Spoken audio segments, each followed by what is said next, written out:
سلام ارادت، عرض ادب و احترام و با یاد خدا. بریم سراغ یک تحلیل کوتاه. خیلی گلایه کرده بود که تحلیلش انقدر بلنده بود، یه تحلیل کوتاه ارائه بدیم. ما الان با توجه به اتفاقاتی که داره رخ میده دو تا دیدگاه داریم.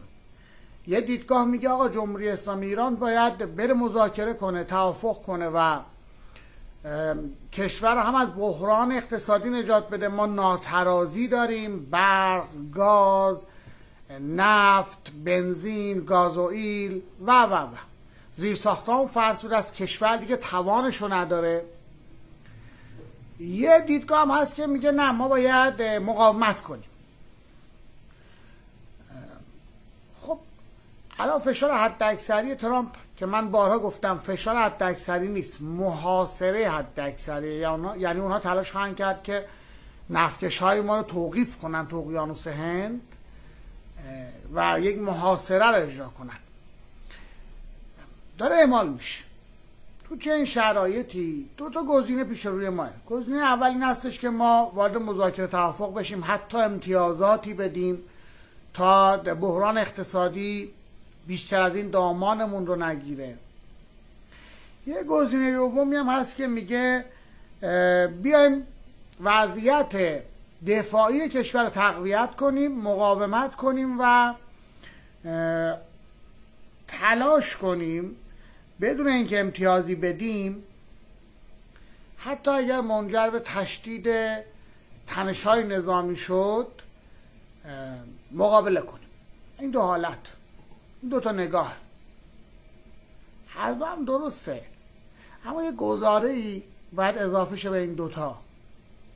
این گزاره یه نکتهش خالیه. آیا میز مذاکره‌ای فراهم هست؟ ببینید یه موضوعیه. ما دوره قبل که ترامپ اومد نامه ترامپ رو ما نپذیرفتیم، این بار پذیرفتیم.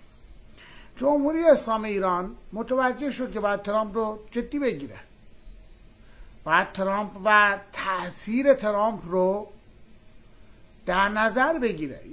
یه جای ویتکاف میگه جمهوری اسلامی باید ترامپ رو جدی بگیره. این دوره قبل جدی نگرفتیم، میگه نامه رو مثلا رد کرد.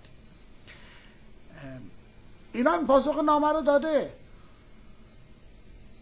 اشاره میشه که به تهدیدات نظامیش پاسخ نظامی داده شده، به بخش مثبت مذاکره پاسخ مثبت داده شده و هم خویشتن‌داری اعمال شده، همین که مذاکره غیر مستقیم برای این هستش که ما اول چارچوب مذاکره رو بچینیم، یعنی در واقع یه میز بچینیم که بیایم مذاکره کنیم.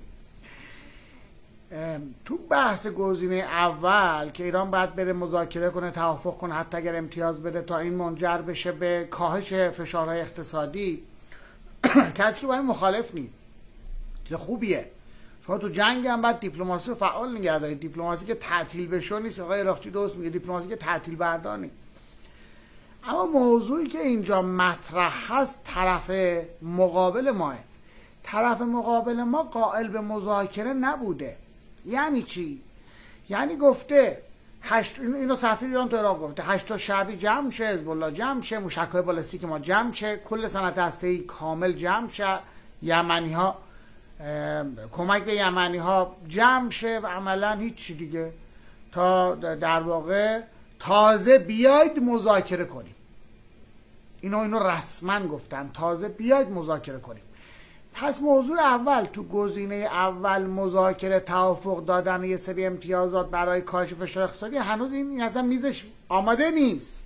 اصلا چه میزی روی در واقع صفحه بازی قرار نگرفته.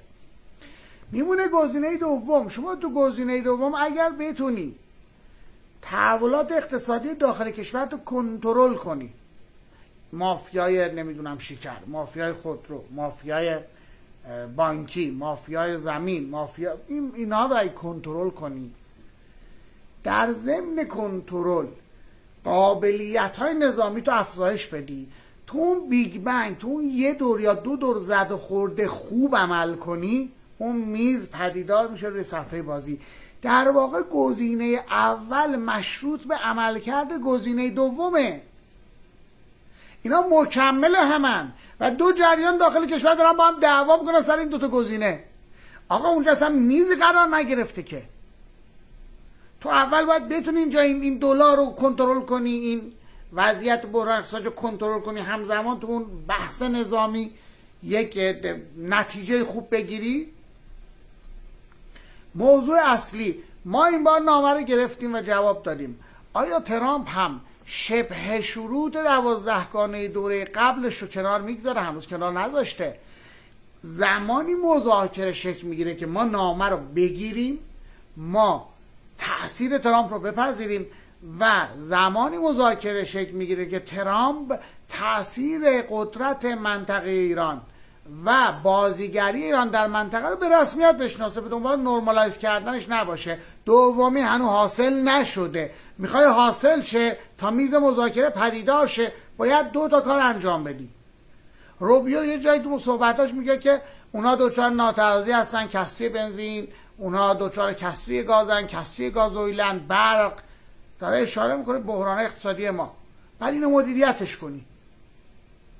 تو بخش دوم، تو اون پلن نظامی که کشتی تو میگیره، باید کشتیشو بگیری، اگه زد و خورده شد باید دست بالا رو داشته باشی، توانمند و با اراده نشون بدی تا میز مذاکره پدیدار شه. یعنی همونطور که ما این بار نامه رو گرفتیم و پاسخ دادیم، این بار ترامپ هم شروط 12 گانه‌ای که در دوره قبل مطرح کرده بود، شبه اون شروط رو الان گذاشته. اون همین رو میذاره کنار، میاد پای میز مذاکره. اگر این اتفاق رخ نده، شما وارد مذاکره نمیشید. شما باید در واقع هر آنچه که هست و ترامپ میخواد رو بدید، یه میز مذاکره چیده شه. حالا اینجا هم باز ما مسئله داریم. مسئله اینه که زلنسکی پذیرفت که 500 میلیارد دلار، با اینکه معتقد بود این مبلغ خیلی زیاده، اونا 120 میلیارد بیشتر ندادن و پذیرفت 500 میلیارد دلار رو.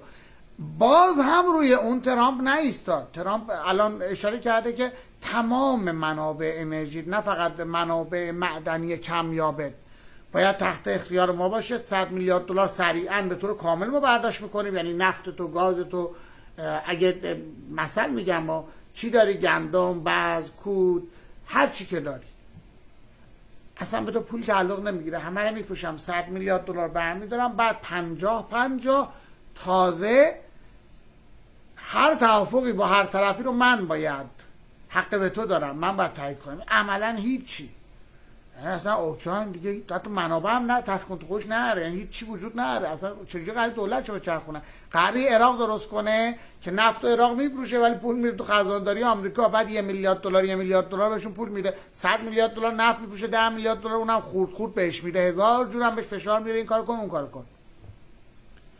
یه چنین چیزی میخواد درست کنه. شما الان تو گزینه 1 در صورت مذاکره، توافق و حتی دادن امتیاز برای کاهش فشارهای اقتصادی و عدم روبرویی نظامی حضور پیدا کنی، وضعیت اوکراینه. شما گزینه 1 و زمانی میتونی انجام بدی که گزینه 2 رو عالی کار کرده باشی، جایی که بحران اقتصادی تو، اولیگارشات و اون مافیاها رو کنترل کنی، شرط اقتصادی رو به نسبه مدیریت کنی، توانمندی نظامی و اراده واکنش نظامی رو طرف مقابل نشون بدی، تو این بیگ بنگ بزنی، دست بالا رو پیدا کنی. اون وقت تازه میز مذاکره پدیدار میشه. حالا شما میتونی بیاد اونجا بشینی در یک چارچوب مشخصی، بدون اینکه توانمندی های بالقوه تو کاهش پیدا کنه، از کشور خارج شه، وارد توافق نسبی بشی. و من این بحثی رو که میبینم الان جامعه سیاسی ما اتفاق افتاده، به نظرم میرسه که یه بحث یک جانبه است توی هر دو طرفه. یعنی هر دو طرف این رو در نظر نمیگیرن. آقا طرف مقابل اصلا میز مذاکره ای نچیده که. و اگر شما میخواید وارد درگیری بشید، برای اینکه کشور وارد جنگ بزرگ نشه، باید میز مذاکره رو همیشه به عنوان یک گزینه جدی فعال نگه داری. یعنی زد خوردی هم شد، اون میز مذاکره از سوی ایران فعال. ایران نامه رو گرفته، برای چی گرفته؟ این ترامپه که حالا باید این طرف ماجرا رو بپذیره. و من فکر کنم با ضرب شست ما در بحث نظامی و با مدیریت ما در بحث اقتصادی ممکنه. ما باید نفت بفروشیم، ما باید نفتکشامون عبور کنه. بخواد نفتکش تو بگیره، باید نفتکش بگیری ازش. تنشمند زد و خورد ایجاد میکنه، حتما باید دست برتر رو پیدا کنی تا میز مذاکره پدیدار بشه. هیچ گزینه یکی وجود نداره. هر گزینه مشروط به گزینه دو و عملکرد قوی ما خواهد بود تا گزینه یکی پدیدار بشه. اگر در گزینه دو ما عملکرد خوبی نشون ندیم، اون وقت تسلیم خواهیم بود دیگه. هر آنچه که تحمیل بشه باید بپذیریم دیگه. عملا خودمون به خودمون گل به خودی میزنیم. دمتون گرم. خواستم یه تحلیل کوتاه داشته باشم از نامه‌ای که ایران به ترامپ ارسال کرد و نگاه خودم رو بهتون شرح بدم که فکر میکنم همین مسیر هم شکل خواهد گرفت. به نظر من در نهایت این مسیر رو خواهیم داشت. دمتون گرم. عاشقتونم. پاینده ایران، همیشه ایران، برای ایران.